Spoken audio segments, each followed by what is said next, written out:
all is my vision. Inclusive education and global learning is my aspiration.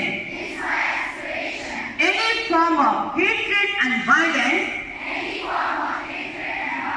is against my ethical principle. I want to grow in a democratic space guaranteed by my constitution.